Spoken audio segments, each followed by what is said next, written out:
Hi, this is Pallavi physiotherapist from Flexicure physiotherapy. So ఈరోజు వచ్చేసి మీకు నీ సర్జరీ తర్వాత ఫిజియోథెరపీ అనేది ఎలాంటి రోల్ ప్లే చేస్తుంది అనే దాని గురించి నేను ఈరోజు చెప్తున్నానండి. సో ఫస్ట్ థింగ్ ఏంటంటే, నీ సర్జరీ తర్వాత ఫిజియోథెరపీ ఎందుకు చేయించుకోవాలి, ఎన్ని డేస్ చేయించుకోవాలి, చేయించుకోకపోతే మనకు వచ్చే లాస్ ఏంటి, అండ్ ఇంకొకటి ఏంటంటే ఫిజియోథెరపీ మీద ఉన్న అపోహలు ఏంటి, నిజాలేంటి. సో ఇదొకటి.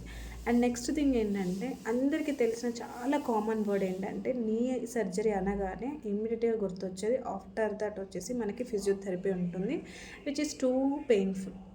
ఓకే, సో కొంతమంది నేను చూశాను లిటరలీ, నీ సర్జరీ కన్నా ఫిజియోథెరపీ చాలా హార్డ్ ఉంటుంది, సో నేను సర్జరీకి వెళ్ళను. అండ్ ఇంకొకటి ఏంటంటే, అసలు చాలా వరకు ఎందుకు నీ పెయిన్ అలా ఉంటుంది, సర్జరీ తర్వాత నీ పెయిన్, సర్జరీ తర్వాత నీ అనేది చాలా సెటిల్ అవ్వాలి మనకి, కానీ పెయిన్ అనేది మాత్రం ఫిజియోథెరపీలో చాలా ట్రిగర్ అవుతుంది. సో ఇక్కడ వచ్చేసి మొత్తం బ్లాక్ మార్క్ ఎవరి మీద ఉంటుంది, ఫిజియోథెరపీలో. కానీ చాలామంది డాక్టర్స్ ఎంకరేజ్ చేయండి ఏంటి అంటే, ఫిజియోథెరపీ అనేది నీ సర్జరీ తర్వాతనే కాదండి, నీ సర్జరీ కన్నా ముందు కూడా ఫిజియోథెరపీ ఉంటుంది, విచ్ నార్మల్గా చాలా తక్కువ మంది డాక్టర్స్ మాత్రమే మనకి రిఫర్ చేస్తారు. ఫిజియోథెరపీ మీకు సర్జరీ సో అండ్ సో డేట్లో ఉంది, సో మీరు ఫిజియోథెరపీకి వెళ్ళేసి తర్వాత సర్జరీకి రండి అనేసి. సో నీ సర్జరీకి ముందు చేయించుకునేదాన్ని ప్రీ ఆపరేటివ్ ఫిజియోథెరపీ రీహాబ్ అంటామండి, తర్వాత చేయించుకునేదాన్ని పోస్ట్ ఆపరేటివ్ రీహాబ్ అంటాం. సో అండ్ ఇంకొకటి ఏంటంటే, ప్రీ ఆపరేటివ్లో ఏం చేస్తారు, ప్రీ ఆపరేటివ్ చేయించుకోవటం వల్ల పోస్ట్ ఆపరేటివ్లో మనకు ఉండే ప్రాఫిట్స్ ఏంటి. సో ఇది మెయిన్గా నేను ఈరోజు మీకు చెప్తున్నాను. సో ప్రీ ఆపరేటివ్ రీహాబ్లో మెయిన్ చేసేది ఏంటంటే, మీరు ఏదైతే పోస్ట్ ఆపరేటివ్లో ఫేస్ చేస్తున్నారో చాలా వరకు కండిషన్స్, అవి చాలా వర్స్ కండిషన్స్ని స్లో డౌన్ చేయడానికి ప్రీ ఆపరేటివ్ రీహాబ్ అనేది చాలా ఇంపార్టెంట్ రోల్ ప్లే చేస్తుంది. ఎలా అంటే, it reduces your pain. First thing, ఏదైతే పోస్ట్ ఆపరేటివ్లో మీరు సర్జరీ తర్వాత సఫర్ అవుతారో పెయిన్, ఆ పెయిన్ అలా సఫర్ అవ్వద్దు అనుకుంటే you have to encourage the pre operative rehab. ఎలా అంటే, మీరు ప్రీ ఆపరేటివ్ రీహాబ్ చేసుకోవడం వల్ల పెయిన్ అనేది చాలా వరకు తగ్గుతుంది పోస్ట్ ఆపరేటివ్లో. నెక్స్ట్ థింగ్ వచ్చేసి ఫ్లెక్సిబిలిటీ అండ్ సర్క్యులేషన్.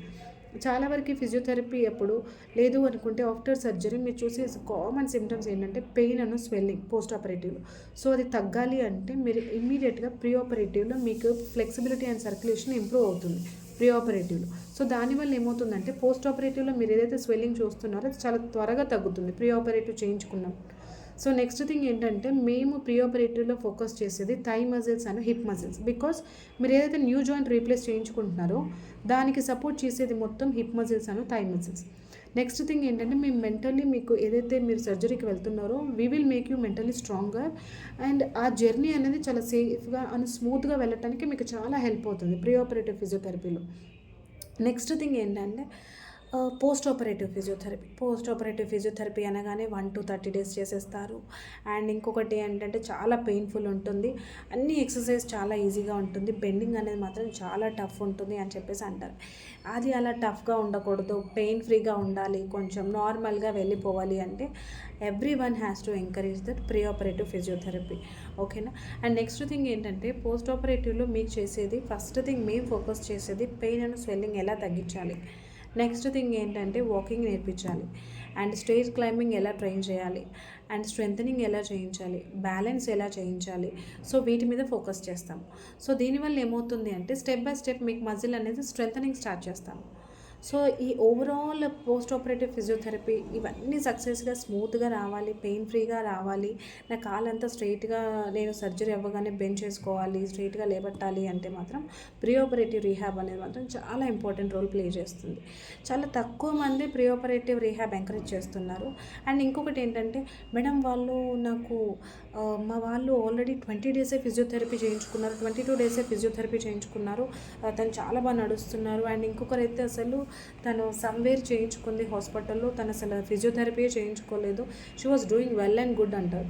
అస్సలు కరెక్ట్ కాదండి. ఎందుకు అంటే, ఒకసారి వెళ్ళండి, తన దగ్గరికి వెళ్ళి అడగండి, మీరు ఫిజియోథెరపీ చేయించుకోలేదు, ప్రీ ఆపరేటివ్ ఫిజియోథెరపీ లేదు, పోస్ట్ ఆపరేటివ్ ఫిజియోథెరపీ కూడా చేయించుకోలేదు, but you're doing well and good, how అని చెప్పేసి అడగండి. So she will give you one damn answer is, నడుస్తున్నాను బట్ నాకు కొంచెం ఆ టైంలో బెండింగ్ అనేది ఎంకరేజ్ అవ్వట్లేదు, కొంచెం డిఫికల్టీ వాకింగ్ ఉంటుంది అని చెప్పేసి ఏదో ఒక ల్యాక్నెస్ అయితే కంపల్సరీ ఉంటుందండి.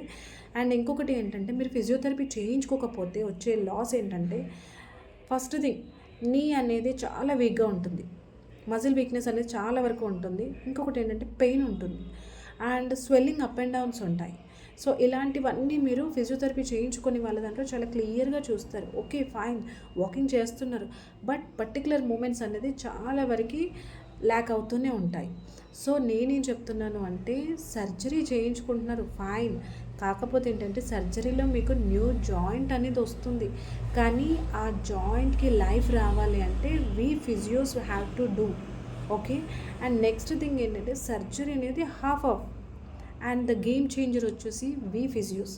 So for more information follow Flexicure physiotherapy.